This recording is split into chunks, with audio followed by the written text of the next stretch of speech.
So now consider that all of these input signals are actually coming in from other neurons which are together in the neural network. This video is brought to you by EpiPies Academy. Okay, so now let's say for the sake of simplicity or for the sake of explanation, our neuron in its output can only have two stages. Okay, the first one is on and the second one is off. So it can either be on or it can either be off. Okay, so now let's standardize some notification. So if you have on, then let's represent it by the number 1, and if you have off, it is represented by the letter or the number 0. Okay, so now over here let's consider that you have 3 inputs, and out of those 3 inputs, 2 of the inputs are firing, or the 2 of the inputs are 1 and the third input is 0. Okay, so these again are outputs of neurons which are following behind. So let's draw it over here. So let's say this is the neuron, and then you basically have the output coming over here, and this is a 1. Okay, so this is a 1, and now there is a term when you are working with neurons, and it is called a weight.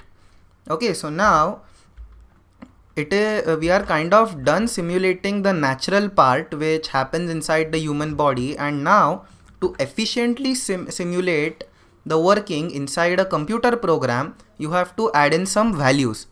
Okay, so now for instance, you have to add in a weight. A weight basically tells how important one firing actually is. Okay, so out of these 3 inputs, if you want to consider that the input 1 is of the highest weightage or is the most important, then you assign it a lot of weight. Okay, so now let's assign weights. So now over here, weight can be any number, but for our simplicity, let's take it a decimal number between 0 and 1. Okay, so now the weight of the input 1 branch, let's call it 0.4. Okay, and the weight of input 2 branch, let's call this 0.6, or let's call this 0.7. Okay, and now let's say we have a weight over here as well of 0.3. Okay, and now notice that only these 2 neurons are firing and this one is not, but we have weights to all of these neurons, all of these connections. Okay, so now the reason over here is that you can have multiple input cases. So weights have to be fixed, and then you have multiple input cases. So you have, let's say, a series of on-off switches over here, and then you have corresponding outputs. Okay, so now let's say we have a simple rule to calculate the output based on the input values. Okay, so now let's define the rule as, if the input or the addition of all the inputs, so let's say I1 plus I2 plus I3, so this is basically I'm referring to the weights of all the inputs, and if the addition of all of these weights, which are applicable of course, is greater than 1, then output is equal to 1. Okay, or output is equal to 0. Okay, so now let's recap what we have done over here. So now if the addition of all of the weights which are firing of course is greater than 1, then the output is equal to 1. So which means that then this neuron is firing. Okay, and if the addition is less than 1, which is the OR case, then we have the output equal to 0, which means that the neuron is not firing.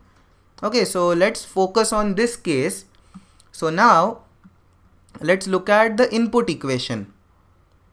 Okay, so over here we have I1 plus I2, and this is equal to 0.4 plus 0.7.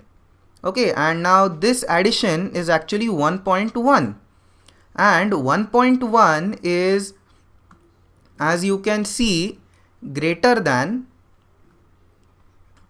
1, and thus this neuron will be firing. And so now we can actually establish that output 1 is equal to 1, and so is output 2.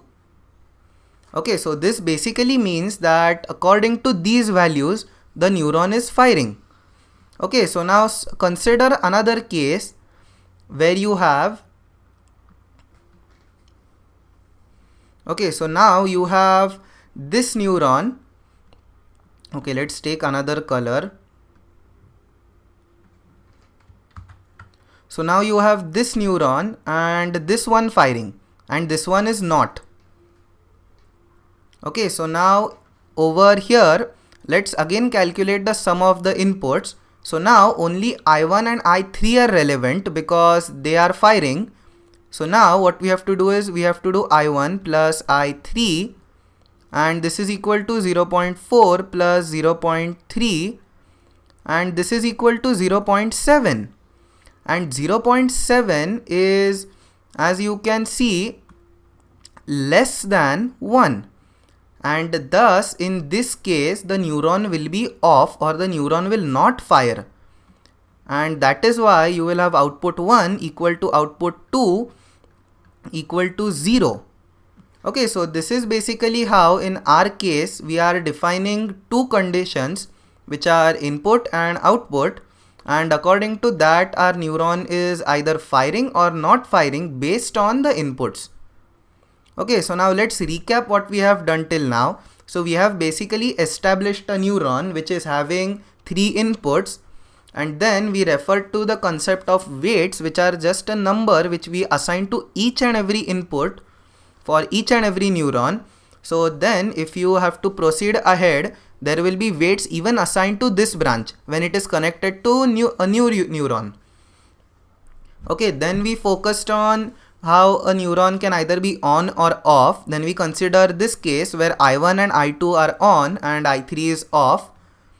And then we defined a simple rule over here, which is I1 plus I2 plus I3. So the addition of all of the relevant inputs. Okay, I'm using the word relevant over here. So now if the addition of all of the relevant inputs is greater than 1, then we have the output as 1. Okay, and we define 1 as on and 0 as off. So now we can basically call or tell that this neuron is firing, or the output value is 1.